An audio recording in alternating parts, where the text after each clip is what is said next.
नमस्कार मित्रों, आज की इस वीडियो में एक बार फिर से आप सभी का बहुत बहुत हार्दिक स्वागत है। हम आशा करते हैं कि आप सभी स्वस्थ होंगे और आप सबकी तैयारी बहुत अच्छी तरह से चल रही होगी। मित्रों, आज के इस वीडियो में हम भाषा विज्ञान भाग 2 के अंतर्गत भाषा विज्ञान से संबंधित कुछ महत्वपूर्ण प्रश्न जो कि आपकी पूर्व परीक्षाओं में पूछे गए हैं, तो उन सभी प्रश्नों को हम लोग व्याख्यात्मक तरीके से हल करेंगे। इसके साथ ही उन्हें ट्रिक की सहायता से याद करने का भी प्रयास करेंगे। तो जैसा कि स्क्रीन पर आप देख पा रहे हैं, प्रश्न संख्या 51 कि रामपुर, मुरादाबाद, बिजनौर, मेरठ, देहरादून यानी कि मैदानी भाग और सहारनपुर की बोली है। अब कौन सी बोली है? विकल्प ए गढ़वाली। तो भैया गढ़वाली तो गढ़वाल और टिहरी क्षेत्र की बोली है, ये तो बिल्कुल रामपुर की बोली नहीं है। विकल्प बी की बात करें छत्तीसगढ़ी, तो छत्तीसगढ़ी क्या है? पूर्वी भाषा के अंतर्गत आती है ना, और छत्तीसगढ़ के आसपास की बोली है, तो ये भी बिल्कुल आप कह सकते हैं कि रामपुर के आसपास की बोली नहीं है। ठीक है ना। विकल्प सी की बात करें तो खड़ी बोली, बिल्कुल सही समझ रहे हैं। जो खड़ी बोली है और रामपुर, मेरठ, बिजनौर, मुरादाबाद आज सबके जो आसपास की बोली होती है, इसे खड़ी बोली कहते हैं। और इसी एक खड़ी बोली का एक अन्य नाम है कौरवी बोली। इसी को सरहिंदी बोली भी कहते हैं और हिंदुस्तानी बोली भी कहते हैं। तो इसे भी आप लगे हाथ दिमाग में बैठा लीजिएगा। तो प्रश्न संख्या 51 का विकल्प सी खड़ी बोली इज राइट आंसर। विकल्प डी को अगर देखा जाए तो बांगरू, बांगरू का एक नाम हरियाणवी भी होता है, जो कि हरियाणा करनाल के आसपास की बोली होती है। ठीक है ना। तो आपने बिल्कुल सही लगाया होगा। प्रश्न संख्या 51 का विकल्प सी खड़ी बोली इज राइट आंसर। ठीक है। प्रश्न संख्या 52 है, हिंदी की स्पर्श घोष महाप्राण ओष्ठ व्यंजन ध्वनि है। कहने का आशा है कि इनमें से कौन सा व्यंजन है जो कि ओष्ठ है, ओष्ठ के साथ साथ महाप्राण है और उसके साथ ही घोष है। तो सबसे पहले तो आपको यह निकालना पड़ेगा इस प्रश्न को हल करने के लिए कि उसमें से कौन सा व्यंजन है जो ओठ से है। तो बिल्कुल सही करें, ओठ की बात करते हैं तो ऊ यानी कि दोनों ऊ, हरस और दीर्घ ऊ। इसके अलावा पा वर्ग, सभी पा वर्ग, पाफा बाभा मा, है ना, और उपदमानी कुछ वर्ण होते हैं जो कि ओठ से बोले जाते हैं। तो इसके हिसाब से देखेंगे विकल्प ये, तो पाफा बाभा मा ओठ है, बिल्कुल एक विकल्प इसका मिल गया, ओठ से है। महाप्राण की बात करते हैं तो महाप्राण आप देखेंगे जितने भी वर्गीय व्यंजन है तो वर्गीय व्यंजन का दूसरा और चौथा वर्ण महाप्राण होता है। ठीक है ना। कौन? दूसरा और चौथा। और दूसरा और चौथा के अलावा जितने भी सा सा हा हैं, स हा, ये भी महाप्राण में आते हैं। तो बिल्कुल अगर हा को देखा जाए तो हा तो यहाँ महाप्राण है, बट ओठ से नहीं है। ठीक है ना। तो बिल्कुल आप समझ गए कि आपने देख लिया ओष्ठ, महाप्राण देख लिया।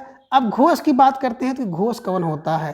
तो देखिए मित्रों, घोष की बात अगर हम लोग करें तो एक होता है घोष, है ना, अघोष, और यहाँ पे होता है घोष। इसी घोष को सघोष भी कहते हैं। ठीक है ना। अघोष में क्या होता है? सभी वर्ण का पहला दूसरा, सभी वर्ग का पहला दूसरा वर्ण, वर्ग का पहला दूसरा वर्ग जो होता अघोष होता है। और तीसरा चौथा पांचवा वर्ण जो होता है वो बिल्कुल घोष होता है या सघोष होता है। तो यानी कि तीसरा चौथा पांचवा जो वर्ण होगा वो क्या होगा? वो बिल्कुल घोष होगा। इसके अलावा घोष कौन होता है? इसके अलावा या रा ला वा होता है और हा, ये घोष होते हैं, ध्यान में रखिएगा। तो सभी स्वर क्या होते हैं? सभी स्वर अल्पप्राण होते हैं और इसके साथ ही साथ घोष होते हैं। तो फिलहाल स्वर की बात यहाँ पर की नहीं जा रही है, बात की जा रही है व्यंजन की। तो बिल्कुल आपके समझ में आ जाना चाहिए कि घोष में तीसरा, चौथा और पांचवा वर्ण है और ये देखिए चौथा वर्ण है। ठीक है ना। पा वर्ग का चौथा वर्ण है भा, ये ध्यान में रखिएगा। तो पा वर्ग का चौथा वर्ण होने के कारण घोष हो गया, पा वर्ण का चौथा वर्ण होने के कारण महाप्राण हो गया और पा वर्ण का चौथा वर्ण होने के कारण ओष्ठ हो गया। तो बिल्कुल आपने सही समझा। प्रश्न संख्या 52 का विकल्प ए भा इज राइट आंसर। टाठा की बात करें, इटूसाड़ा मूर्धा है तो मूर्धन्य है, ताथा, है ना, टावर क्याण। हा की बात करते हैं, अकु विसर्जनीय कंठ, एक कंठ है, तो इसे भी ध्यान में आप रखिएगा। ठीक है ना। तो प्रश्न संख्या 52 का विकल्प ये भा इज राइट आंसर। प्रश्न संख्या 53 है कि बिहारी हिंदी का विकास किस प्राकृत या अपभ्रंश से माना जाता है? बिहारी हिंदी का विकास, विकल्प ये सौरसेनी। सौरसेनी की बात करें तो सौरसेनी के अंतर्गत आता है कि, है ना, शेर को देखकर पारा गुम हो गया, पारागुम, पारागुम, पास से पश्चिमी, सौरसेनी के अंतर्गत पश्चिमी उपभाषा, राजस्थानी उपभाषा, गुजराती उपभाषा और मराठी उपभाषा आती है। तो ये ध्यान में रखिएगा। विकल्प बी की बात करें मागधी, तो मागधी क्या होता है? बिल्कुल महागधा कौन होता है? महागधा, बोले सर, है ना, बिहारी, बिहारी होते हैं।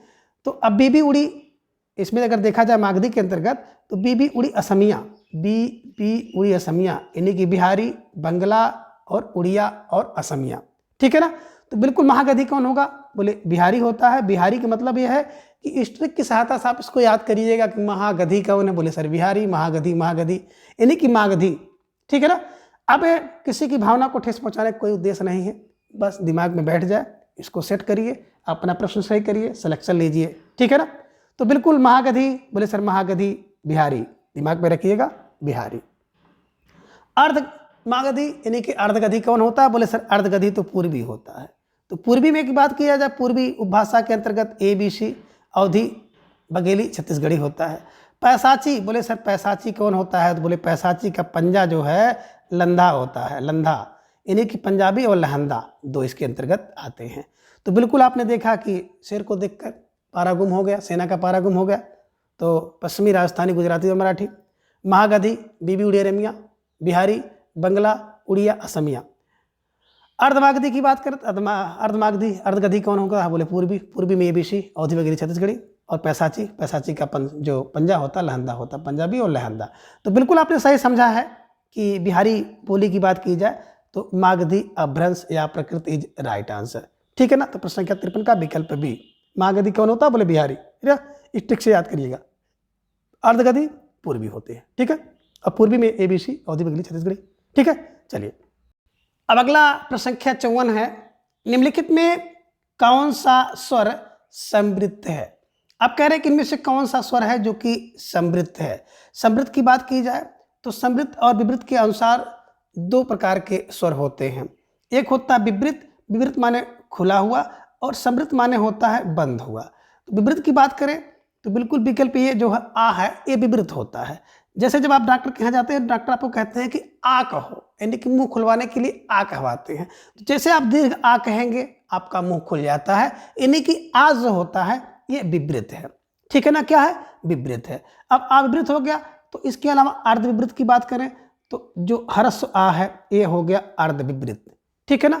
इसके अलावा कौन, आए और आओ और आ जो अंग्रेजी में प्रयोग होता है। ठीक है ना। तो ये क्या होते हैं, अर्ध विवृत होते हैं। ठीक है ना। विकल्प बी की बात करें तो विकल्प बी क्या हो जाएगा, अर्ध विवृत हो जाएगा।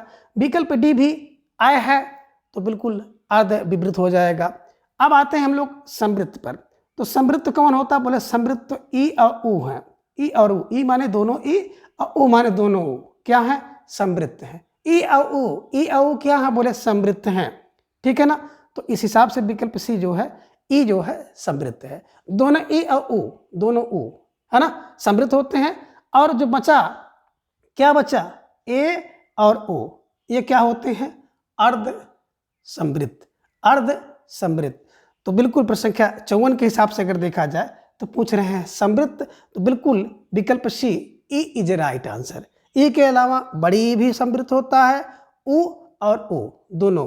तो ई और ऊ समृद्ध होते हैं और ए और ओ क्या होते हैं, अर्ध समृद्ध होते हैं। आ विवृत होता है। और अर्ध विवृत की बात करें तो ह्रस्व आ, आए, आओ और आ इंग्लिश वाला।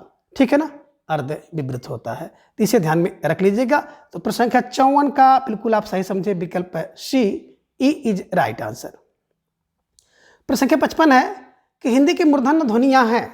अब मूर्धन्य की बात की जाए तो विकल्प ये कह रहे हैं चा, छा, जा, झा। बिल्कुल चा, छा, जा की बात करते हैं तो चाटते किससे हैं, तालू से, जीभ से। तो ये तालब हो गया। चा से चटनी चाट लो, चाट लो, चाटो तालू से, तालू माने तालब है। टा ठा डा ढाड़ा, टा ठा डा ढाड़ा क्या है, मूर्धन्य है, मूर्धन्य है। बिल्कुल समझ में आ गया कि प्रश्न संख्या 55 का विकल्प बी, टा ठा डा ढा ड़ा इज राइट आंसर। पापा पापा की बात करते हैं तो पद्मध्या नाम ओठ है, तो ओठ से है ना। देखिए जब बच्चा पैदा होता है तो उसके पास दांत नहीं होते हैं, तो ओठ की सहायता से पापा मामा मामा बोलता है ना। तो घर वाले कहते हैं कि बच्चा हमारा पापा बोल रहा है, मामा बोल रहा है। ऐसा कुछ नहीं बोलता, बल्कि दोनों ओठों को चिपका करके बोल रहा है। तो दिमाग में रखिएगा ओठ, है ना, ओठ से, ओठ से, ये ध्यान में रखिएगा। और ता था दा धा ना, तो दंत जिसमें मिल जाए वही दंत हो गया। ता था दा धा ना, दंत, दंत पर दंत, दिमाग में रखिएगा। तो ये दंत है, ये ओठ है, ये तालु है, और मूर्धन्य कौन है, विकल्प बी। तो प्रश्न संख्या 55 का विकल्प बी, टा ठा डा ढा इज, है ना, राइट आंसर। ये मूर्धन्य है। ठीक है। प्रश्न संख्या 56 है कि निम्नलिखित में से किस बोली में ने का प्रयोग नहीं होता है। विकल्प ए बता रहे हैं खड़ी बोली में, विकल्प बी दक्षिणी हिंदी में, विकल्प सी हरियाणवी में और विकल्प डी है अवधी में। तो दिमाग में रखिएगा कि अवधी बोली के अंतर्गत ने का प्रयोग नहीं होता है। तो प्रश्न संख्या 56 का विकल्प डी इज राइट आंसर। प्रश्न संख्या 57 है कि इनमें से कौन पश्चिमी हिंदी की बोली है। इनमें से एक ऐसी बोली है जो कि पश्चिमी हिंदी की बोली नहीं है, ध्यान में रखिएगा। कौन कह रहे इनमें से कौन पश्चिमी हिंदी की बोली नहीं है। अब विकल्प ए बघेली, विकल्प बी ब्रज बोली, विकल्प सी बुंदेली, विकल्प डी कन्नौजी। बघेली की बात करें तो बघेली है ना, ए बी सी ये पूर्वी हिंदी के अंतर्गत आती है। तो प्रश्न संख्या 57 का विकल्प A Bagheli is right answer. A B C पूर्वी बोली है ना, ब्रज कन्नौजी बुंदेली ये सब पश्चिमी के अंतर्गत आते हैं, इसे दिमाग में रखिएगा। प्रश्न संख्या 57 का विकल्प A Bagheli is right answer. प्रश्न संख्या 58 है कि हिंदी की कितनी उपभाषाएं हैं। विकल्प ए 2, विकल्प बी 3, विकल्प सी 4 और विकल्प डी है 5। तो बिल्कुल समझ में आपको आना चाहिए कि हिंदी की 5 उपबोलियां हैं। कौन कौन सी हैं। पप्पू रबी, पप्पू रबी है ना, पा से पश्चिमी, पा से पहाड़ी, पा से पूर्वी, राज से राजस्थानी और बी से बिहारी। तो पश्चिमी, पहाड़ी, पूर्वी, राजस्थानी और बिहारी ये 5 भाषाएं हैं और 5 भाषाओं के अंतर्गत कुल 18 बोलियां हैं। इसे भी ध्यान में आप रख लीजिएगा। और आप यहाँ पर व्याख्या भी इसकी देख सकते हैं कि पप्पू रबी पश्चिमी, पूर्वी, पहाड़ी, राजस्थानी और बिहारी, ठीक है ना। ये हैं 18 बोलियां इसके अंतर्गत आती हैं, इसे भी आप दिमाग में बैठा लीजिएगा, ठीक है। तो बिल्कुल आपने सही समझा, 58 का विकल्प डी 5 भाषाएं इज राइट आंसर। प्रश्न संख्या 59 है कि निम्नलिखित में ओठ ध्वनि नहीं है। कौन सा इसमें ओठ ध्वनि नहीं है। तो ओठ के लिए आप जान रहे हैं कि उ और पा वर्ग ओठ के अंतर्गत आ रहा है। तो विकल्प ए में चा वर्ग, चा में, तो बिल्कुल चा में क्या है, पा, चा में ओठ नहीं है बल्कि तालु है। विकल्प बी पा है, माँ है, भा है, पापा बाबा माँ है, तो सब में तो ओठ ध्वनि है। लेकिन विकल्प ए चा वर्ग में तालव्य ध्वनि है, तालु है, इसे ध्यान में रखिएगा। तो प्रश्न संख्या 59 का विकल्प ए चा में इज राइट आंसर। प्रश्न संख्या 60 है कि मात्रा स्वर को क्या कहते हैं। विकल्प ए कह रहे हैं वर्ण कहते हैं, विकल्प बी समरूप ग्रेफिम कहते हैं, विकल्प सी रूप और विकल्प डी है शब्द कहते हैं। तो बिल्कुल सही समझ रहे हैं, मात्रा को स्वर में समरूप या ग्रेफिम कहते हैं, इसे ध्यान में रखिएगा। प्रश्न संख्या 61 है कि हिंदी कोश में सर्वप्रथम कौन सा शब्द आएगा। हिंदी कोश की बात करते हैं यानी कि शब्द कोश की। विकल्प ए अंकना, विकल्प बी अकंठ, विकल्प सी अंकन, विकल्प डी है अर्क। तो ध्यान में रखिएगा, सबसे पहले अगर बात करेंगे तो अंकन आएगा, विकल्प सी अंग आएगा, फिर का आएगा, फिर ना आएगा। तो प्रश्न संख्या 61 का विकल्प सी अंकन इज राइट आंसर। प्रश्न संख्या 62 है कि भाषा विज्ञान की दृष्टि प्रयत्न लाघव का अर्थ है ना। कह रहे हैं कि भाषा विज्ञान की दृष्टि प्रयत्न लाघव का क्या अर्थ है। विकल्प ए शीघ्र बोलना अर्थ है, या फिर विकल्प बी है कम समय में अधिक बोलना, या फिर विकल्प सी है बोलने की मितव्ययता, अथवा विकल्प डी है उच्चारण की सुविधा। तो बिल्कुल आप सही समझ रहे हैं, प्रयत्न लाघव का मतलब होता है उच्चारण की सुविधा। तो प्रश्न संख्या 62 का विकल्प डी उच्चारण की सुविधा इज राइट आंसर। प्रश्न संख्या 63 है कि सिंधी भाषा का विकास किस अपभ्रंश से हुआ है, यानी कि अपभ्रंश की किस शाखा से हुआ है सिंधी। विकल्प ए पैसाची, तो पैसाची का क्या होता है, लहंदा, पंजा लहंदा होता है, यानी कि पंजाबी और लहंदा। सौर सैनी, सौर सैनी, सौर क्या होता है, शेर को देख करके शेरा, शेर को देख के सेना का पारागुम, पारागुम पश्चिमी, राजस्थानी, गुजराती और मराठी इसके अंतर्गत आएंगे। ब्राचड़, बोले ब्राचड़ तो सिंधी होता है, ब्राचड़ कौन, बोले सर सिंधी। तो ये दिमाग में रख लीजिएगा, विकल्प सी ब्राचड़ इज राइट आंसर। महागधी, बोले महागधी तो कौन होती है, बीबी उड़ी असमिया, बीबी उड़ी असमिया बिहारी होती है। बंगला, उड़िया और असमिया महागधी होते हैं। तो महागधी का मतलब मागधी के अंतर्गत आते हैं, है ना, किसी को भावना को ठेस पहुंचाने का उद्देश्य नहीं है। महागधी कौन होते हैं, बोले सर बीबी उड़ी असमिया, बिहारी, बंगला, उड़िया और असमिया महागधी के अंतर्गत आ रहे हैं। तो बिल्कुल आपको सही मिल गया। प्रश्न संख्या 63 का विकल्प सी ब्राचड़ इज राइट आंसर, ठीक है ना। प्रश्न संख्या 64 है कि आधुनिक भारतीय आर्य भाषाओं के उदय के पूर्व आर्य भाषा का कौन सा रूप विद्यमान था। विकल्प ए बता रहे हैं संस्कृत, विकल्प बी पाली, विकल्प सी प्रकृत और विकल्प डी है अपभ्रंश। तो बिल्कुल सही समझ रहे हैं कि आधुनिक आर्य भाषाओं के पूर्व में अपभ्रंश भाषा विकसित थी और इसी अपभ्रंश से हिंदी भाषा का विकास हुआ है, इसे ध्यान में रखिएगा। ठीक है ना।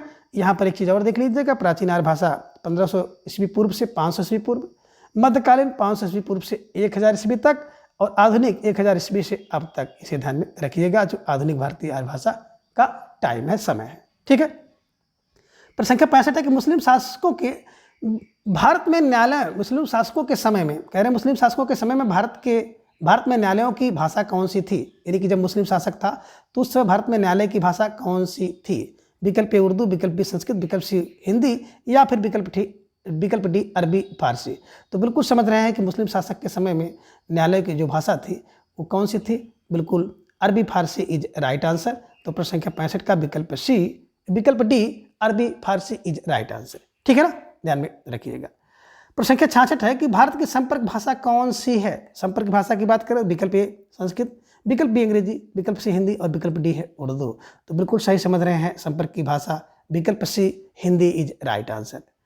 प्रश्न संख्या 67 है कि आधुनिक भारतीय भाषाओं के विकास किससे हुआ है, यानी कि आधुनिक भारतीय आर्य भाषाओं का विकास किससे हुआ। विकल्प ए अपभ्रंश, विकल्प बी अवधि, विकल्प सी खड़ी बोली, या फिर विकल्प डी ब्रज भाषा से। तो बिल्कुल सही समझ रहे हैं कि जो आधुनिक भारतीय आर्य भाषाएं हैं ये अपभ्रंश से विकसित हुई हैं। तो प्रश्न संख्या 67 का विकल्प ए अपभ्रंश इज राइट आंसर। और इनका क्रम क्या है, सबसे पहले आप देखेंगे संस्कृत, पाल, प्रकृत, अपभ्रंश, अवहट, और इसी से आधुनिक हिंदी का विकास हुआ, ध्यान में रखिएगा। प्रश्न संख्या 68 है कि निम्नलिखित में से कौन भाषा वैज्ञानिक नहीं है। इनमें से एक ऐसे व्यक्ति हैं जो कि भाषा वैज्ञानिक नहीं है। विकल्प ए सुनीत कुमार चटर्जी, विकल्प बी धीरेन्द्र वर्मा, विकल्प सी भोलानाथ तिवारी, और विकल्प डी है जयशंकर प्रसाद। तो बिल्कुल आपने सही समझा कि विकल्प डी जयशंकर प्रसाद जी की बात करें तो बड़े प्रसिद्ध नाटककार हैं, है ना, इसे ध्यान में रखिएगा। सुनीत कुमार चटर्जी जी की बात करें तो इन्होंने बिल्कुल देवनागरी लिपि के स्थान पर रोमन लिपि की बात इन्होंने कही थी या उसका समर्थन किया था। धीरेन्द्र वर्मा जी की बात करें तो इन्होंने हिंदी भाषा का विकास एक पुस्तक लिखी है। और भोलानाथ तिवारी जी की बात करें तो भाषा, है ना, विज्ञान से संबंधित बड़े अच्छे विद्वान थे, इसे दिमाग में रखिएगा। ठीक है ना। तो प्रश्न संख्या 67 का विकल्प D Jaishankar Prasad is right answer. प्रश्न संख्या 69 है कि भाषा की लघुत्तम, स्वतंत्र एवं सार्थक इकाई को क्या कहते हैं। कहने का आशय है कि भाषा की लघुत्तम हो, स्वतंत्र हो, सार्थक इकाई है। विकल्प ए वर्ण, विकल्प बी वाक्य, विकल्प सी शब्द, और विकल्प डी है ध्वनि। तो ध्यान में रखिएगा, अगर सार्थक की बात की जा रही है, भाषा की स्वतंत्र और सार्थक इकाई होगी तो बिल्कुल विकल्प सी शब्द होगा, यानी कि शब्द का ही कुछ अर्थ निकलता है। ठीक है ना। भाषा की सबसे छोटी या लघुत्तम इकाई केवल लघुत्तम इकाई कहे तब वर्ण होगा, लेकिन सार्थक कह रहा है तो शब्द हो रहा है। और भावात्मक सबसे छोटी इकाई वाक्य होती है, इसे ध्यान में रखिएगा। और ध्वनि की बात करते हैं तो मौखिक इकाई ध्वनि है, सबसे लघुत्तम मौखिक इकाई ध्वनि है। ठीक है ना। तो प्रश्न संख्या 69 का विकल्प सी शब्द इज राइट आंसर। प्रश्न संख्या 70 है कि हिंदी में अधिकांश शब्द किस भाषा से आए हैं, यानी कि हिंदी में अधिकांश शब्द कहाँ से आए हैं, किस भाषा से आए हैं। विकल्प ए संस्कृत, विकल्प बी फारसी, विकल्प सी अंग्रेजी, और विकल्प डी है उर्दू। तो बिल्कुल आप सही समझ रहे हैं कि संस्कृत जो है हिंदी भाषा की जननी है ना। तो सबसे ज़्यादा जो शब्द आएंगे वो कहाँ से आएंगे, संस्कृत से आएंगे। ठीक है। तो प्रश्न संख्या 70 का विकल्प ए संस्कृत इज राइट आंसर। प्रश्न संख्या 71 है कि खड़ी बोली व ब्रजभाषा किस उपभाषा के अंतर्गत आते हैं, यानी खड़ी बोली और ब्रजभाषा किस उपभाषा के अंतर्गत आ रहे हैं। विकल्प ए पूर्वी की बात करते हैं तो बिल्कुल पूर्वी में तो ABC है, अवधी बघेली छत्तीसगढ़ी। राजस्थानी की बात करें तो राजस्थानी के अंतर्गत मामा, जमे राजस्थान, मारवाड़ी, उसके बाद मालवी, मेवाती और जयपुरी आते हैं। पश्चिमी की बात करते हैं तो बिल्कुल आप सही समझ रहे हैं, पश्चिम में काखा, है ना, कौन, कनौजी और खड़ी बोली। इसके अलावा ब्रजभाषा, बुंदेली और बागरू। तो बिल्कुल सही समझ रहे हैं, है ना। खड़ी बोली कहाँ पे आती है तो पश्चिमी हिंदी के अंतर्गत आने वाली बोली है। खड़ी बोली का नाम कौरवी है। खड़ी बोली को सरहिंदी बोली कहते हैं और खड़ी बोली को ही हिंदुस्तानी बोली भी कहते हैं। विकल्प डी की बात करें पहाड़ी, तो पहाड़ी लोग कुगने होते हैं, यानी कि कुमायूनी, नेपाली और गढ़वाली ये जो बोलियां होती हैं ये पहाड़ी के अंतर्गत आती हैं। तो प्रश्न संख्या 71 का विकल्प सी पश्चिमी हिंदी इज राइट आंसर। प्रश्न संख्या 72 है कि निम्नलिखित में से किसे हिंदी की शैली नहीं मानेंगे। विकल्प ए संस्कृत निट हिंदी को शैली नहीं मानेंगे, विकल्प बी हिंदुस्तानी को सही नहीं मानेंगे, विकल्प सी दक्षिणी को, या फिर विकल्प डी है मसनवी को। तो बिल्कुल सही समझ रहे हैं प्रश्न संख्या 72 का विकल्प डी मसनवी को हम लोग क्या करते हैं, हिंदी की शैली नहीं मानते हैं। तो प्रश्न संख्या 72 का विकल्प डी मसनवी इज राइट आंसर। प्रश्न संख्या 73 है कि दिल्ली व मेरठ के आसपास की बोली का क्या नाम है, यानी कि दिल्ली और मेरठ के आसपास की बोली अभी पहले ही सबसे पहला प्रश्न आपने पढ़ा था, क्या है। विकल्प ए ब्रजभाषा कहेंगे, विकल्प बी पंजाबी कहेंगे, विकल्प सी खड़ी बोली, या फिर विकल्प डी अवधी। तो बिल्कुल ब्रजभाषा की बात करते हैं तो ब्रज के आसपास का जो क्षेत्र है जहाँ पर बोली जाती है उसे ब्रजभाषा कहते हैं। पंजाबी तो बिल्कुल पहाड़ी क्षेत्रों में बोली जाती है, पंजाब के आसपास की बोली है पंजाबी। अवधी की बात करें, अवध प्रांत के अंतर्गत बोली जाने वाली बोली जो अवधी बोली होती है ना, इसके अंतर्गत आप देख रहे हैं कि लखनऊ है ना, ऐसे गोंडा है ना, सुल्तानपुर है, फैज़ाबाद है, ये सब दिमाग में रखिएगा, है ना। तो अवधी हो गया। और खड़ी बोली की बात करते हैं तो बिल्कुल आपने समझा कि मेरठ और दिल्ली के आसपास की जो बोली होती है उसे खड़ी बोली कहते हैं। खड़ी बोली के अन्य नाम आपने अभी देखा है कि सरहिंदी है, कौरवी है और हिंदुस्तानी भी है, इसे ध्यान में रखिएगा। तो प्रश्न संख्या 73 का विकल्प सी खड़ी बोली इज राइट आंसर। प्रश्न संख्या 74 है कि विद्यापति के पद किस भाषा में रचित हैं। अब विद्यापति के पद किस भाषा में लिखे गए हैं। विकल्प ए पहाड़ी में, विकल्प बी मैथिली में, विकल्प सी अवधी और विकल्प डी है पिंगल।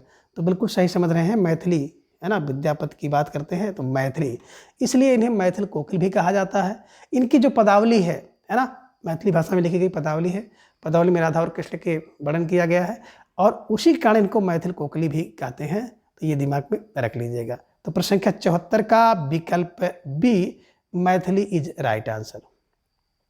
प्रश्न संख्या 75 है कि ज्ञान विज्ञान के तत्वों को व्यक्त करने वाली विशेष शब्दावली को क्या कहते हैं। कह रहे हैं कि ज्ञान और विज्ञान के तत्व को व्यक्त करने वाली जो विशेष शब्दावली होती है उसे क्या कहेंगे।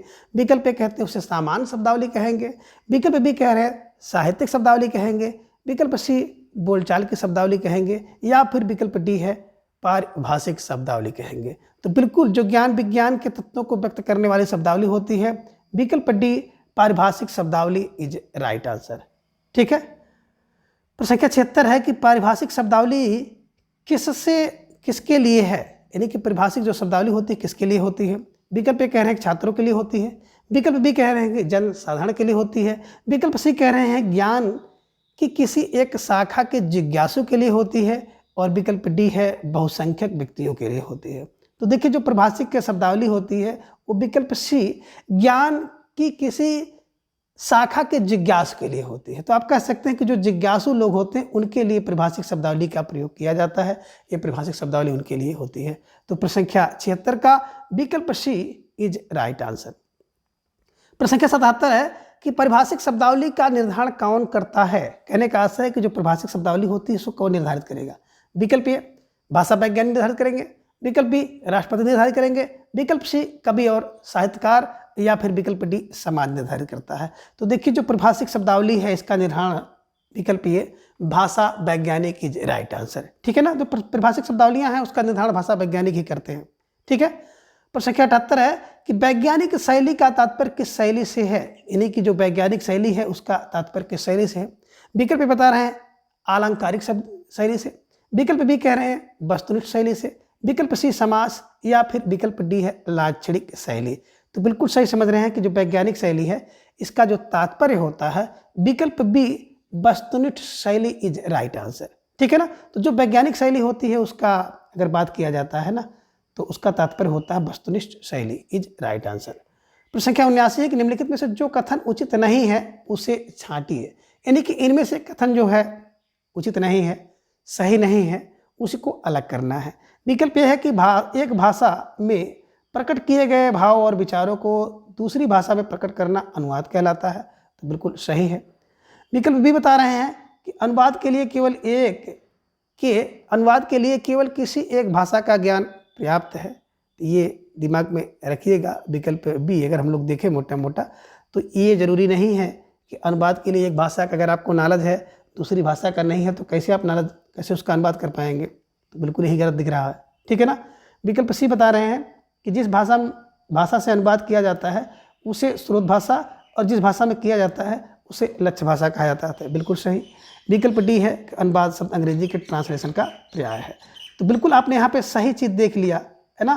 क्या देखा कि बिल्कुल जो भी आपको दिख रहा था यहाँ पर एकदम स्पष्ट रूप से आपने देख लिया कि विकल्प क्या ये सही है, सी सही है, डी सही है।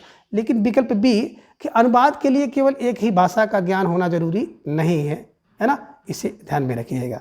तो प्रश्न संख्या 79 का विकल्प बी इज राइट आंसर। आगे है प्रश्न संख्या 80 कि ऑफिशियल लैंग्वेज किसे कहते हैं। ऑफिशियल लैंग्वेज है ना। तो ऑफिशियल लैंग्वेज की बात की जाती है। बिल्कुल विकल्प ए राष्ट्रभाषा, विकल्प बी लोक भाषा, विकल्प सी राजभाषा और विकल्प डी है ना संपादक की भाषा। तो बिल्कुल आप सही समझ रहे हैं। जो ऑफिशियल लैंग्वेज होता है इन्हीं कामकाज की भाषा को राजभाषा कहते हैं, इसे दिमाग में रख लीजिएगा, ठीक है ना। राष्ट्रभाषा की बात करें तो राष्ट्रभाषा को नेशनल लैंग्वेज कहते हैं, लोक भाषा को पब्लिक लैंग्वेज कहते हैं, और बात करें संपादक की तो कॉन्टैक्ट लैंग्वेज कहते हैं, इसे भी ध्यान में आप रखिएगा। इस टाइप के प्रश्न जो है KBS PGT 2014 में पूछा गया है, तो थोड़ा सा इसे भी आप देखते चलें, ठीक है। प्रश्न संख्या 18 है एडिटर। एडिटर को कहा जाता है। विकल्प ए बता रहे हैं कि राजदूत कहते हैं, विकल्प बी अभियंता, विकल्प सी संशोधक और विकल्प डी है संपादक। तो बिल्कुल सही समझा। जो एडिटर होता है इसकी हिंदी होती है संपादक। अभियंता की बात करें तो अभियंता की जो इंग्लिश होती है वो होता है बिल्कुल इंजीनियर। बात करें संशोधक का तो आपने देखा कि जो संशोधक होता है उसे कहते हैं मॉडिफायर। राजदूत की बात करते हैं तो राजदूत को बिल्कुल क्या कहा जाता है ना, इनबी, इसे ध्यान में रखिएगा। तो बिल्कुल प्रश्न संख्या 81 का विकल्प डी संपादक इज राइट आंसर। प्रश्न संख्या 82 है कि ट्रेनिंग है ना, ट्रेनिंग है ना, ट्रेनिंग की हिंदी होगी। विकल्प ए प्रशिक्षण, विकल्प बी परीक्षण, विकल्प सी परीक्षा और विकल्प डी है रेल का चालान। तो बिल्कुल ट्रेनिंग की हिंदी जो होती है वो प्रशिक्षण होता है, इसे ध्यान में रखिएगा। बात करते हैं परीक्षण की तो परीक्षण को क्या कहा जाता है टेस्ट कहा जाता है। परीक्षा की बात करते हैं तो इसको कहते हैं प्रोविजन कहते हैं, इसे भी ध्यान में आप रखिएगा, ठीक है ना। तो प्रश्न संख्या 82 का बिल्कुल सही है विकल्प ए प्रशिक्षण इज राइट आंसर। प्रश्न संख्या 83 है कि रिजर्वेशन है ना का हिंदी है। विकल्प ए अनुसंधान, विकल्प बी आरक्षण, विकल्प सी स्थिरीकरण और विकल्प डी है आरोपण। तो देखिए रिजर्वेशन की बात करते हैं तो इसका हिंदी होता है आरक्षण। अनुसंधान को आप कहते हैं रिसर्च, इसे ध्यान में रखिएगा। स्थिरीकरण की बात करें तो कहते हैं स्टेबलाइजेशन। आरोपण की बात करते हैं तो आरोपण का मतलब होता है एलिगेशन, ठीक है ना। तो प्रश्न संख्या 83 का बिल्कुल विकल्प बी आरक्षण इज राइट आंसर। प्रश्न संख्या 84 है कि अपॉइंटमेंट। अपॉइंटमेंट का हिंदी होगा क्या। विकल्प ए नियुक्ति, विकल्प बी विज्ञप्ति, विकल्प सी आदेश और विकल्प डी है अनुमोदन। तो अपॉइंटमेंट का बिल्कुल सही विकल्प ए नियुक्ति इज राइट आंसर। विज्ञप्ति की बात करें तो विज्ञप्ति को आप कहते हैं एडवर्टाइजमेंट, आदेश को बिल्कुल आप कहते हैं ऑर्डर और अनुमोदन को आप कहते हैं अप्रूवल, इसे ध्यान में रखिएगा। तो प्रश्न संख्या 84 का विकल्प ए नियुक्ति इज राइट आंसर। प्रश्न संख्या 85 है रजिस्ट्रेशन। रजिस्ट्रेशन का हिंदी होगा विकल्प ए नामांकन, विकल्प बी संशोधन, विकल्प सी है पंजीकरण और विकल्प डी है आरक्षण, इसे ध्यान में रखिएगा, ठीक है ना। तो रजिस्ट्रेशन का मतलब ही होता है विकल्प सी पंजीकरण इज राइट आंसर। अब यहाँ पे देख लीजिएगा, बात करते हैं नामांकन को तो नामांकन को कहते हैं एनरोलमेंट है ना, अमेंडमेंट आप कहते हैं अध्यादेश को, और आरक्षण को क्या कहते हैं बिल्कुल रिजर्वेशन, ध्यान में रखिएगा। संशोधन को कहते हैं अमेंडमेंट, ठीक। प्रश्न संख्या 86 है कि इनमें से कौन सा कथन सही नहीं है। कहने का आशा है कि इनमें से एक कथन ऐसा है कि जो कि सही नहीं है। अब विकल्प ये कह रहे हैं कि संचार माध्यमों में अनेक भाषाओं का प्रयोग होता है, तो बिल्कुल सही है। विकल्प बी है कि विदेशों के कार्यक्रम भी भारतीय भाषाओं में प्रस्तुत किए जा रहे हैं, जिनमें पात्र और दृश्य विदेशी हैं, केवल भाषा भारतीय है, ये भी सही है। विकल्प सी है कि विदेशी है ना, विदेशों में भी भारतीय कार्यक्रम को भारतीय पात्र और कथानकों के साथ वहाँ की भाषा में प्रसारित किया जा रहा है, ये भी सही है। विकल्प डी है संचार माध्यम में एक ही भाषा का प्रयोग होना चाहिए, है ना। बिल्कुल अगर आप संचार कर रहे हैं तो उसमें एक ही भाषा का प्रयोग नहीं होना चाहिए, ठीक है ना। तो यही गलत है, ठीक है ना। प्रश्न संख्या 86 का विकल्प डी संचार माध्यम में एक ही भाषा का प्रयोग होना चाहिए इज राइट आंसर, ठीक है ना। प्रश्न संख्या 87 है कि दृश्य श्रव्य काव्य से क्या अभिप्राय है, यानी कि जो दृश्य और श्रव्य दोनों काव्य हों ऐसे काव्य से क्या अभिप्राय है। विकल्प ये बता रहे हैं जो साहित्य दिखाई दे, जैसे पुस्तक, वह दृश्य है। विकल्प बी कह रहे हैं कि जो साहित्य सुना जा सके, है ना, वह श्रव्य है। विकल्प सी है कि जो देखने के साथ साथ जिसे सुन भी सके, जैसे चलचित्र, वह दृश्य श्रव्य दोनों है। तो बिल्कुल प्रश्न संख्या 87 का विकल्प सी इज राइट आंसर। अब डी की बात करें तो दृश्य काव्य में जैसे नाटक, श्रव्य काव्य में जैसे कविता, कहानी आदि है। तो यहाँ पे पूछ रहे हैं क्या कि दृश्य और श्रव्य दोनों हो, तो बिल्कुल आप सही समझ रहे हैं कि चलचित्र इज राइट आंसर। तो प्रश्न संख्या सी 87 का विकल्प सी इज राइट आंसर। प्रश्न संख्या 88 है कि इनमें से कौन सा गुण अथवा दोष समालोचक में नहीं होना चाहिए। समालोचक का मतलब होता है सम माने होता है उचित प्रकार से, या आप कह सकते हैं ठीक ढंग से। जो आलोचना करे, गुण और दोष को देखे, उसी को कहते हैं समालोचक होता है। अब समालोचक में क्या नहीं होना चाहिए? विकल्प ए आलोच्य विषय का सम्यक ज्ञान, तो बिल्कुल होना चाहिए। विकल्प भी बता रहे हैं निष्पक्षता, है ना, तो बिल्कुल निष्पक्षता होनी चाहिए। कह रहे हैं कि सहृदयता, बिल्कुल सहृदयता होनी चाहिए। लेकिन विकल्प डी ईर्ष्या की भावना नहीं होनी चाहिए, ठीक है ना। अगर ईर्ष्या की भावना हो जाएगी तब तो सही रूप से गुण और दोष का विवेचन नहीं कर पाएंगे, ठीक है ना। तो प्रश्न संख्या 88 का विकल्प डी ईर्ष्या की भावना इज राइट आंसर, ठीक है। आगे प्रश्न संख्या 89 कि इनमें से जो शब्द संचार का माध्यम नहीं है उसे चिन्हित कीजिए, है ना। विकल्प ये कह रहे हैं कि शब्द संचार, यानी कि जिनमें शब्दों द्वारा संचार होता है। विकल्प ये समाचार पत्र, बिल्कुल सही है, शब्दों द्वारा पढ़ के, पुस्तक भी पढ़ के शब्द द्वारा, पत्रिका भी पढ़ करके। लेकिन रेडियो की बात करते हैं तो रेडियो ध्वनि द्वारा संचार का माध्यम है, तो ध्वनि संचार का माध्यम है। तो प्रश्न संख्या 89 का विकल्प D radio is right answer. प्रश्न संख्या 90 है कि इनमें से जो श्रव्य संचार का माध्यम नहीं है उसे चिन्हित कीजिए, यानी कि एक जो है श्रव्य संचार का माध्यम नहीं है, उसको अलग करना है। श्रव्य माने जिससे सुना जाता है। विकल्प ए दूरदर्शन की बात करें तो दूरदर्शन देखिए श्रव्य नहीं है, बल्कि इसमें आप दृश्य और श्रव्य दोनों देखते हैं।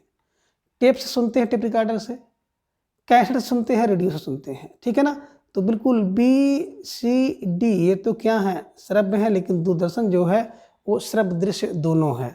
तो प्रश्न संख्या 90 का विकल्प ए दूरदर्शन इज राइट आंसर। प्रश्न संख्या 91 है कि आप किस कथन को असंगत मानते हैं, है ना, कि कौन सा कथन जो असंगत है, बेमेल है, जो सही तालमेल उसका नहीं है। विकल्प ये बता रहे हैं कि एक भाषा के साहित्य को विश्व के दूसरे क्षेत्रों में पहुंचाने में अनुवाद पुल का कार्य करता है, तो बिल्कुल सहमत है, सही है। विकल्प भी बता रहे हैं कि अनुवाद के माध्यम से संसार का समस्त ज्ञान और साहित्य हमारे पास आ जाता है, ये भी सही है। विकल्प सी है कि अनुवाद में अनु का अर्थ होता है पहले लिखना और बाद का अर्थ होता है पुनः बाद में लिखना, तो बिल्कुल ये तो इसका संकीर्ण अर्थ हो गया, ठीक है ना।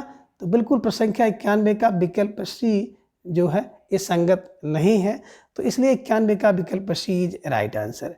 डी की बात करें तो एक भाषा में व्यक्त भावों व विचारों को दूसरी भाषा में व्यक्त करना, रूपांतरित करना अनुवाद कहलाता है, ये भी सही है। तो बिल्कुल आपने सही समझा। प्रश्न संख्या 51 का विकल्प सी इज राइट आंसर। प्रश्न संख्या 92 है, प्रश्न संख्या 92 का है कि बाल साहित्य के विषय में कौन सा कथन सही नहीं है। कहने का आशा है कि जो बाल साहित्य है उसके विषय में एक कथन सही नहीं है। विकल्प ये कह रहे हैं कि उसकी भाषा सरल और सुबोध होनी चाहिए। विकल्प बी वह बालकों के लिए प्रेरणाप्रद होना चाहिए। विकल्प सी है वह मनोरंजक और रोचक होना चाहिए। और विकल्प डी है कि वह बालकों द्वारा ही लिखा जाना चाहिए। तो देखिए जो बाल साहित्य होता है ना, सुबोध हो, प्रेरणाप्रद हो, रोचक हो, ये तीनों तो होना चाहिए, लेकिन बालकों द्वारा ही लिखा जाना चाहिए, यह विकल्प गलत है। तो प्रश्न संख्या 92 का विकल्प डी इज राइट आंसर, ठीक है। प्रश्न संख्या 93 है कि पत्रकार मॉरिस फेगस के अनुसार समाचारों को पाठक के लिए बोधगम्य कौन बनाता है। कह रहे हैं कि जो पत्रकार मॉरिस फेगस कह रहे हैं कि इनके अनुसार समाचार को पाठकों के लिए बोधगम्य कौन बनाता है। संपादक, बिल्कुल नहीं।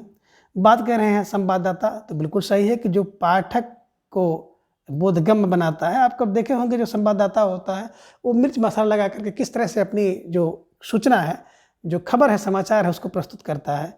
तो बिल्कुल आप सही समझ रहे हैं, बोधगम्य बनाने का काम कौन करता है। विकल्प बी संवाददाता इज राइट आंसर। कंपोजर और संशोधक इससे संबंधित नहीं है, ठीक है। चलिए प्रश्न संख्या 94 है कि अक्षरों अथवा शब्दों को जोड़ने के लिए प्रूफ रीडर किस चिन्ह का प्रयोग करते हैं। विकल्प ये देख ले हैं इस प्रकार का चिन्ह। विकल्प बी है ना, क्रॉस, विकल्प सी क्वेश्चन मार्क, या विकल्प डी है डॉट डॉट। तो बिल्कुल आपने सही समझा कि प्रश्न संख्या 94 का विकल्प ए इज राइट आंसर। इस तरह का चिन्ह करते हैं जब किसी प्रूफ रीडर को देते हैं, तो उसमें क्या है कि जोड़ने के लिए, है ना, बिल्कुल इस प्रकार का चिन्ह का प्रयोग करते हैं। तो प्रश्न संख्या 94 का विकल्प ए इज राइट आंसर। ठीक है। प्रश्न संख्या बात करें 95, समाचार का प्रमुख तत्व क्या है, यानी कि समाचार का प्रमुख तत्व क्या है। तो विकल्प ए बता रहे हैं कि रोचकता, विकल्प बी बता रहे हैं उत्तेजकता, विकल्प सी महत्वपूर्णता, और विकल्प डी है सत्यता एवं नवीनता। तो बिल्कुल देखिए, अगर समाचार की सही बात की जाए तो सत्यता और नवीनता इज राइट आंसर। प्रश्न संख्या 96 है कि डेस्क के लिए समाचारों की आपूर्ति कौन करता है। विकल्प ए कह रहे हैं संपादक करता है, विकल्प बी कह रहे हैं रिपोर्टर, विकल्प सी कंपोजर, और विकल्प डी है प्रूफ रीडर। तो बिल्कुल सही समझ रहे हैं, डेस्क के लिए समाचार की जो आपूर्ति है वो रिपोर्टर करता है। तो प्रश्न संख्या 96 का विकल्प B reporter is right answer. प्रश्न संख्या 97 है कि रिपोर्टर बनने के लिए क्या आवश्यक है। अब रिपोर्टर बनना है तो कौन कौन सी चीज़ें आवश्यक होंगी। विकल्प ए कि सहज बुद्धि व भाषा पर अधिकार होना चाहिए, विकल्प बी है कि उच्च शिक्षा व दो भाषाओं पर अधिकार होना चाहिए, विकल्प सी है उत्सुकता की भावना, और विकल्प डी है भावुक व चंचल व्यक्तित्व। तो बिल्कुल सही है कि विकल्प ए, है ना, कि रिपोर्टर बनने के लिए सहज बुद्धि व भाषा पर अधिकार इज राइट आंसर। तो प्रश्न संख्या 97 का विकल्प ए इज राइट आंसर। ठीक है। प्रश्न संख्या 98 है कि भारत की सर्व प्रमुख और एशिया की सबसे बड़ी जो संवाद समिति कौन सी है, कौन सी है। विकल्प ए नेशनल न्यूज एजेंसी, विकल्प बी है प्रेस ट्रस्ट ऑफ इंडिया, विकल्प सी है युवार्ता, और विकल्प डी है हिंदुस्तान समाचार। तो बिल्कुल आप सही समझ रहे हैं, विकल्प B PTI is right answer, है ना। भारत की बात करते हैं कि सर्व प्रमुख और एशिया की सबसे बड़ी जो संवाद समिति है वो है press trust of India is right answer. तो प्रश्न संख्या 98 का विकल्प बी इज राइट आंसर। प्रश्न संख्या 99 है कि इनमें से कौन सा तत्व रेडियो विज्ञापन में नहीं होता है। तो रेडियो विज्ञापन में क्या होगा। विकल्प ए चित्र नहीं होगा, विकल्प बी वाचन नहीं होगा, विकल्प सी संदेश नहीं होगा, विकल्प डी संगीत नहीं होगा। तो देखिए, वाचन तो आप देखते हैं, संदेश देखते हैं और संगीत सुनते हैं।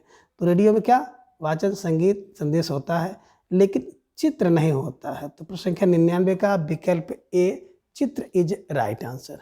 ठीक है। प्रश्न संख्या 100 है कि रेडियो के ब्रॉडकास्टिंग कमर्शियल और टीवी कमर्शियल में क्या अंतर होता है। विकल्प बता रहे हैं कि रेडियो में सारा संदेश शब्द, संगीत और ध्वनि के प्रभाव में होता है। कह रहे हैं कि रेडियो में जो सारा संदेश होता है शब्द, संगीत और ध्वनि के प्रभाव में होता है, जबकि टीवी में सारे प्रभाव, है ना, पर्दे पर दिखाए जाते हैं। ठीक है ना। तो यही इसमें अंतर है। विकल्प भी कह रहा है टीवी की तुलना में रेडियो में काफ़ी लेखक और समय की स्वतंत्रता होती है, कोई विशेष बात नहीं है। रेडियो में विज्ञापन व संवाद अधिक होते हैं, कोई बात नहीं ऐसी है। रेडियो विज्ञापन अधिक महत्वपूर्ण होते हैं जबकि टीवी के कम होते हैं, ऐसी कोई बात नहीं है। तो प्रश्न संख्या 100 का विकल्प ए रेडियो में सारा संदेश शब्द, संगीत और ध्वनि के प्रभाव में होता है, और टीवी में सारा जो प्रभाव होता है वो पर्दे पर दिखाई देता है। तो प्रश्न संख्या 100 का विकल्प ए इज राइट आंसर। तो इस प्रकार से आप इन सभी प्रश्नों को आसानी से याद कर सकते हैं। आज की इस वीडियो में बस इतना। अगले वीडियो में फिर हम इसी तरह से कुछ नए प्रश्नों के साथ उपस्थित होंगे। तब तक के लिए धन्यवाद, नमस्कार, बाय।